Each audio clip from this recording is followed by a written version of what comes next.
it's Jeffrey with Real Nifty Vintage, and I'm back with another haul video. This time around I have a table full of items, mostly from my grandma who had passed away a few months ago. So we found another box or two of things of hers and nobody wanted it, so I stopped by, grabbed what I thought was going to be good. So I've got mostly a table of that, and then I also went to Goodwill, found a couple things, so let's take a look. All right, I first want to start right over here in the corner. These are the things that I picked up at Goodwill. And first thing, I was able to get all of these interesting serving pieces. So these are dessert plates here. There are 6 of them. Then we have a creamer and a sugar covered, and then the coffee pot right here. So everything's in really nice shape. Now there is minor crazing, and you might be able to see it right there. And that is smooth to touch. I found out on eBay before I purchased these whether or not they were going to be a wise purchase, but they go for about $7 per plate. So since I have 6 of them, it made it worth picking them up. So I'll sell them all together that way. Oh, main part here. So it's called the Hunter. It's made by Myatt, and this is probably from the early 1900s here. And it's just a really interesting scene. This is what they call rose red, or that's actually a movie, but this replacements.com refers to it as rose, but it's sort of a red transferware type color. Really interesting hunter scene here. It also came in blue, as well as a multicolored version. And the multicolored version goes for more than the single colored versions. This is a really interesting piece. When when I found it, this lid right here was down inside of it. Somebody had, see how easy that is? Well, yeah, I shouldn't have done that. And we're back. So when I saw this at Goodwill, this lid was like down in the bottom of it, and I was thinking that was the wrong lid, because I was thinking, like, how could the lid possibly have fallen in if it's not the right size? So I looked at the creamer or the sugar, and it's the right one because it has this hole here to let some steam out. But it's a really interesting piece here. I think I'll put this online. It sells for about $20, and the sugar and the creamer, same thing, and then this will also go online. So pretty good pickup, I think. 50 cents a piece for the plates, no sale. That was how much it was. And then $2 for this piece right here. And then I think these were 50 cents a piece. Yeah, these were also 50 cents a piece. And here we have a little clown figurine. It's a wind-up musical guy right there. I paid $2 for it, which is a really good price considering how well it is. It's no chips or cracks, anything like that. I think online it goes for about 20 bucks. In the booth, maybe I can get 15 on a lucky day, I think. But it's really pretty. It's done in the Yadro style, which is just soft petal blue, petal pink, porcelain. Very nice. So I had to grab it. Very cool. And of course, I turned it in the store to make sure that it worked, and the whole rest of my trip it was playing. I felt like a doofus as I'm walking by everybody. But that's okay. So the rest of this here is stuff that I picked up from my grandma's estate. First thing over here, we have a 1950s era iris and herringbone picture by Jeanette. So the history of iris and herringbone is it was created in the late 20s as a depression glass type thing. But at that point, it wasn't made in this marigold pattern. So that's how I can date it to the 50s. You can find it earlier. The earlier styles would maybe be pink glass or clear crystal. But like I said, this is more of a marigold, and it's a nice heavy picture. If this was chip-free, it would be very great. But most, if not everything she owned has some amount of wear, and I don't understand why, but that was just her. So there's a chip there. As it is, I'm going to put it in the booth, and it'll probably go for like $12. So it's just a neat little picture. I also picked up this picture.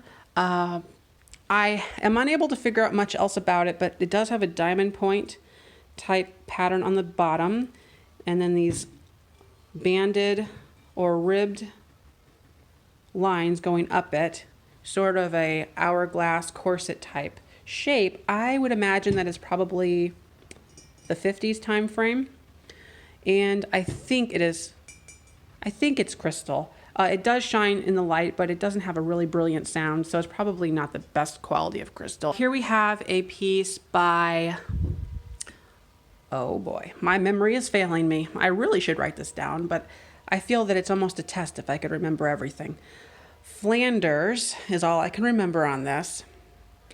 And it is the silver floral tidbit tray. These sell online for about $20. It's mid-century, 60s time frame. So it's really cool. Probably an anniversary or wedding type thing, most likely. Here, I also want to get through this glass, and then we'll go through the more obscure things. So this is a piece of depression ware in the iris and herringbone pattern in the crystal glass. Very nice. It's a butter dish. I don't know if I mentioned that. We'll do these up here. No, we'll just go here. Okay. So I remember this when I went to her house. I don't remember where she had it, but always flowers in it. It's a raccoon with a bucket. And, oh, there's some writing on here. I didn't even notice that before. Well, it's a hand-done type piece, probably from the 70s. So that's about all I can say. And I may or may not keep it. I think it's kind of cute, actually. The dog's back there. She's just ignoring me. But it's kind of cute. So I don't know for sure what I'm going to do with this. I really don't need stuff around the house. Peter Pan with Mary Martin. It, I believe, is, I don't know if it's black and white or not. It's a stage play. So I believe it's a stage play. Well, what can I say? There it is. It's very nice. I remember that, so I had to grab it. We do have a VCR, so I could probably pop it in one of these days. This here is very reminiscent to the Big Ben West clocks from the mid-60s in this gold, and these don't go for very much. This is Equity, it says here. It's not West clock or Big Ben, but it looks so much like it. Like I said, they don't go for very much, but why not grab it while I was there? I didn't really even test that it worked. Most of the time they do. They're pretty reliable.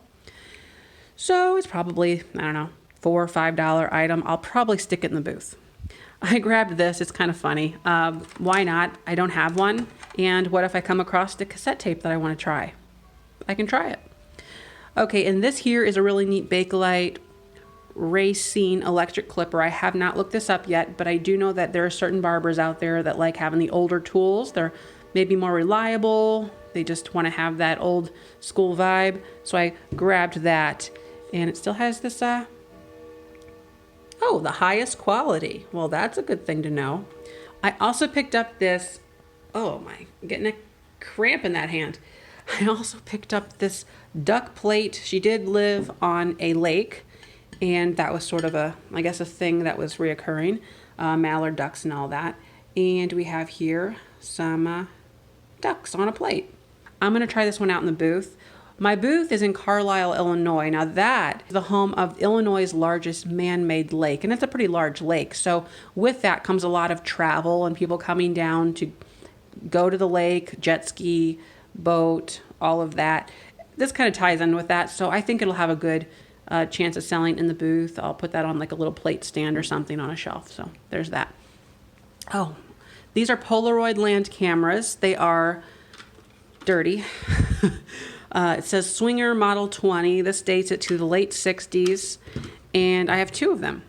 They are not in great shape, but they're cool. If you wash them up, stick them on a shelf, and I think they'll be neat. I'll probably sell them together as a lot on eBay.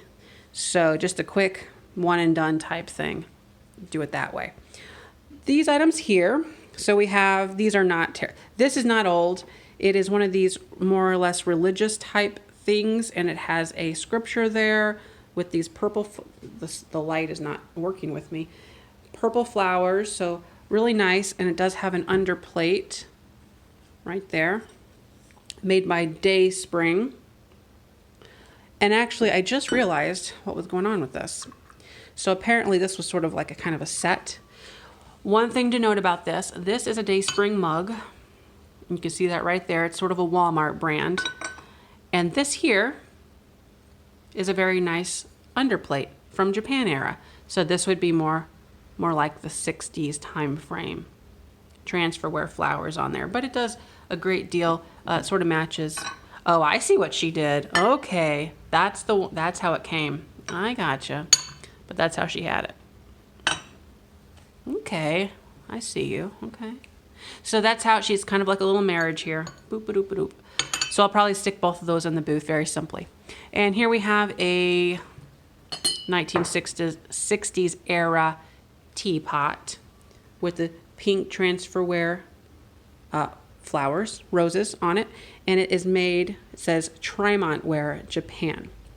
And it is bone china. So that's awesome. This will also go in the booth. For the price, I think somewhere around the $8 to $10 mark. And then here we have a couple, I believe this is Depression era, simple, basic, not a lot going on, clear glass, not much detail. There it is, Depression era. Then we have this here from the early 1900s, and okay, I'm starting to remember who made it. The United States Minnesota Glass Company. So normally this would have, you could see there some gold on it. The gold would be much more pronounced, and it would, there would be more gold along the top here. So that has been worn away. There's no maker's mark, anything like that. This is another booth item, very simply, probably around the $5 to $8 mark. Very cool. And yeah, it has like a little hob star there, these diamond accents. So, oh, and it's three-handled, which is, I think, pretty unique. Pretty cool, huh? Sure. I think I managed to actually get through everything. So that's always fantastic when that happens. Thanks for watching. Don't forget to like, comment, and subscribe. Bye-bye.